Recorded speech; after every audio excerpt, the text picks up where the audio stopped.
Hello everyone, this is Monica and welcome back to the series of technical analysis। आज के इस video में हम सपोर्ट एंड रेजिस्टेंस को सीखेंगे कि सपोर्ट एंड रेजिस्टेंस क्या होते हैं और इन्हें परफेक्टली अपने चार्ट पे कैसे ड्रॉ किया जाता है और आगे सपोर्ट एंड रेजिस्टेंस इतने इंपॉर्टेंट होते क्यों हैं। बेसिकली सपोर्ट एंड रेजिस्टेंस एक बहुत ही बेसिक कॉन्सेप्ट है जो कि चार्ट पे इंपॉर्टेंस लेवल्स को आइडेंटिफाई करने के लिए यूज किया जाता है। सपोर्ट एंड रेजिस्टेंस वो लेवल होते हैं जहाँ पे प्राइस एक पोज या फिर रिवर्सल एक्सपेक्ट करता है।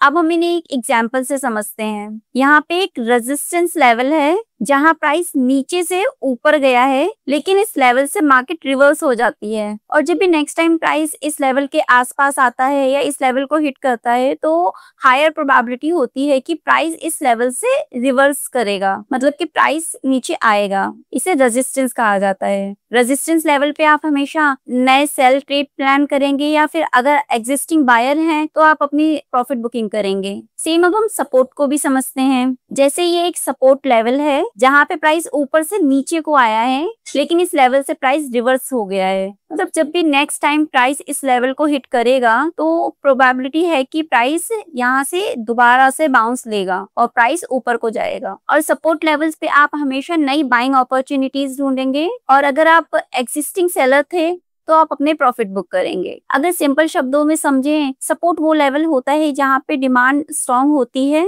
और प्राइस और ज्यादा नीचे गिरने से रुक जाता है।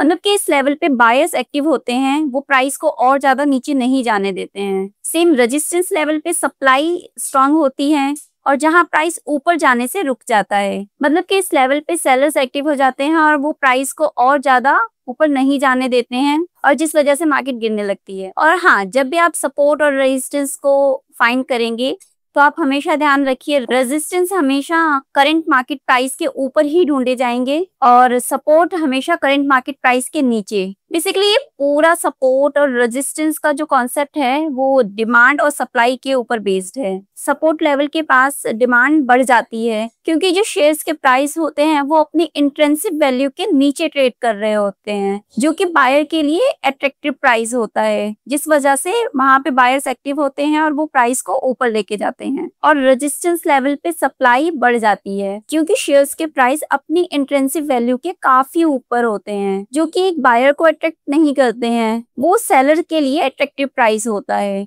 तो इसीलिए उस पॉइंट पे सेलर्स आते हैं और वो प्राइस को नीचे लेके जाते हैं। हम इसे एक एग्जांपल से समझते हैं। एक शॉप है जिसपे एक XYZ एक पर्टिकुलर आइटम है जो कि 100 रुपए की वैल्यू का है, बट अभी आपको पता लगा कि वो अभी डिस्काउंटेड रेट पे शॉप पे अवेलेबल है। 100 रुपए के बजाय वो 90 रुपीज पे अवेलेबल है। तो आप क्या करेंगे? तो आप उस प्राइस पे उसे बाय करेंगे। इवन अपने रिलेटिव्स को, अपने नोन्स को भी बताएंगे कि अभी जो भी आइटम है वो बहुत ही रीजनेबल प्राइस पे मिल रहा है, हमें खरीदना चाहिए। सेम स्टॉक्स में भी होता है, जब प्राइस अपने इंट्रिंसिक वैल्यू के नीचे ट्रेड करता है तो वो बायर्स अट्रैक्ट होते हैं और उसे खरीदते हैं और प्राइस को ऊपर लेके जाते हैं। सेम अगर वही 100 रुपए की वैल्यू का आइटम आपको 120 के रेट पे अवेलेबल हो तो क्या आप खरीदेंगे? नहीं। उस टाइम पे अगर आपके पास स्टॉक अवेलेबल होगा तो आप उसे बेचना पसंद करेंगे, खरीदना नहीं। तो वो प्राइस जो है वो सेलर्स को अट्रैक्ट कर रहा है। सेम स्टॉक मार्केट में भी होता है, जब प्राइस अपनी इंट्रिंसिक वैल्यू के ऊपर होता है तो वो सेलर्स को अट्रैक्ट करता है। इसीलिए रेजिस्टेंस के पास जब भी प्राइस आता है तो वो वहां से रिवर्सल लेता है। अब हम कुछ बेसिक बट बहुत ही इंपॉर्टेंट चीजों को भी समझते हैं जो कि मोस्ट ऑफ द ट्रेडर गलती करते हैं जब भी सपोर्ट या रेजिस्टेंस को ड्रॉ करते हैं अपने चार्ट पे। सपोर्ट और रेजिस्टेंस एक पर्टिकुलर लेवल नहीं होता है, सपोर्ट एंड रेजिस्टेंस जोन होते हैं। फॉर एग्जाम्पल, एक शेयर है जिसका प्राइस 100 रुपए है और उसका रेजिस्टेंस जो है वो 110 है। जब भी 110 के पास प्राइस आएगा तो ही मैं उसे एज रेजिस्टेंस एज्यूम करूंगी? बिल्कुल नहीं। प्राइस जब 109 point something, even 110 point something भी होगा तब भी मैं उसे एज रेजिस्टेंस ही एज्यूम करूंगी, क्योंकि एक पर्टिकुलर लेवल एक रेजिस्टेंस नहीं हो सकता है। सेम सपोर्ट, अगर उस लेवल का सपोर्ट लेवल जो है वो 90 रुपीज है तो क्या हर बार 90 पे ही आएगा? बिल्कुल भी नहीं। वो 89 पॉइंट समथिंग पे भी आ सकता है, वो 91 पॉइंट समथिंग भी हो सकता है। तो हमेशा एक जोन ही सपोर्ट या रेजिस्टेंस होता है, एक पर्टिकुलर लेवल नहीं होता है। और हाँ, जब भी क्या प्राइस एक लेवल को हिट करेगा वो एक सपोर्ट या रेजिस्टेंस बन जाता है? बिल्कुल भी नहीं।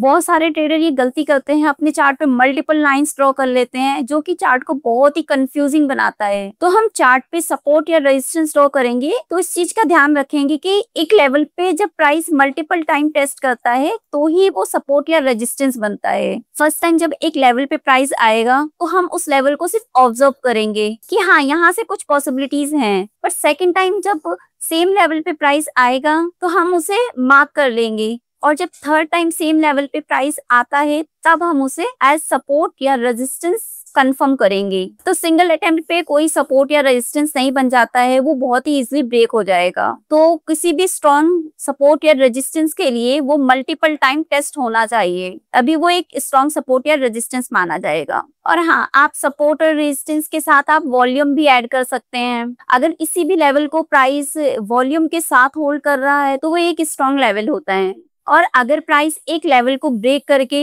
नीचे जाता है तो वही लेवल फ्यूचर में रेजिस्टेंस बन जाता है। सेम अगर रेजिस्टेंस को ब्रेक करके प्राइस ऊपर जाता है तो फ्यूचर में वो लेवल सपोर्ट बन जाता है। सपोर्ट बिकम रेजिस्टेंस और रेजिस्टेंस बिकम सपोर्ट। तो क्या सपोर्ट और रेजिस्टेंस लेवल पे जब भी प्राइस आएगा वहां से रिवर्सल लेगा? बिग नो, क्योंकि सपोर्ट और रेजिस्टेंस जो होते हैं वो एक लेवल होते हैं, और जब मल्टीपल टाइम्स बार बार एक लेवल को हिट करते हैं तो वो लेवल जो होता है वो वीक हो जाता है, और वो लेवल फ्यूचर में इजीली ब्रेक हो जाता है। सपोज एक दीवार है, दीवार पे आप हथौड़ी से हिट कर रहे हो तो क्या वो दीवार टूट जाएगी? एक बार में तो नहीं टूटेगी, बट अगर आप कॉन्टिन्यूअसली इस पे हथौड़ी मारे जा रहे हो तो एक टाइम के बाद क्या होगा, वो दीवार पे क्रैक्स आ जाएंगे और थोड़े टाइम बाद वो दीवार टूट भी जाएगी। तो सेम ऐसा ही होता है स्टॉक मार्केट में भी। एक लेवल अगर बार बार इस लेवल को हिट कर रहा है, प्राइस हिट कर रहा है, तो ये लेवल वीक हो जाता है। इस लेवल पे बायर या जो भी बायर या सेलर होंगे वो इंटरेस्ट नहीं दिखाते हैं अपना, जिस वजह से वो लेवल ब्रेक हो जाता है। तो सपोर्ट और रेजिस्टेंस बिल्कुल ब्रेकेबल होते हैं, ये टूट जाते हैं, तभी ब्रेकआउट्स और ब्रेकडाउन्स आते हैं। और जो सपोर्ट और रेजिस्टेंस होते हैं वो हर टाइम फ्रेम पे वर्क करते हैं, फिर वो इंट्राडे ट्रेडर हो या फिर लॉन्ग टर्म इन्वेस्टर, वो सभी के लिए यूजफुल होते हैं। अगर आप सपोर्ट और रेजिस्टेंस को अच्छे से समझ जाते हैं तो मार्केट के बॉटम और टॉप को बहुत ही अच्छे से ट्रेड कर सकते हैं, और इस टाइप के ट्रेड्स में बहुत ही बड़े प्रॉफिट देखने को मिलते हैं, जैसे कि आप इस एग्जांपल में देख सकते हैं। और सपोर्ट और रेजिस्टेंस जो होते हैं वो ट्रेडिंग में कई तरीके से यूज होते हैं। बाउंस ट्रेड्स के लिए, जब प्राइस एक पर्टिकुलर लेवल से वापस मुड़ता है उस टाइम पे आप ट्रेड प्लान कर सकते हैं, जैसे कि अभी आप इस एग्जांपल में देख सकते हैं। ब्रेकआउट ट्रेड्स, जब प्राइस इन लेवल्स को ब्रेक करता है और वॉल्यूम के साथ, तो आप ब्रेकआउट ट्रेड्स भी प्लान कर सकते हैं सपोर्ट और रेजिस्टेंस के बिहाफ पे। सपोर्ट एंड रेजिस्टेंस के रीटेस्ट पे एंट्री ली जा सकती है। ब्रेकआउट के बाद जब प्राइस इन लेवल को वापस से रीटेस्ट करने आता है उस टाइम पे एंट्री ली जा सकती है। सपोर्ट एंड रेजिस्टेंस एक मैजिक टूल है, लेकिन अगर आप इसे मल्टीपल कंफर्मेशन के साथ ट्रेड करें तो एक्यूरेसी काफी बढ़ जाती है। अब आपने सपोर्ट एंड रेजिस्टेंस को समझ लिया है, अब आप इन कॉन्सेप्ट को अपने चार्ट पे अप्लाई करें और प्रैक्टिस करें और अपना एक्सपीरियंस कमेंट में शेयर करें। आज की वीडियो अगर आपको इन्फॉर्मेटिव लगी हो तो वीडियो को लाइक करें, शेयर करें और चैनल को सब्सक्राइब करें। मिलते हैं अगली वीडियो में।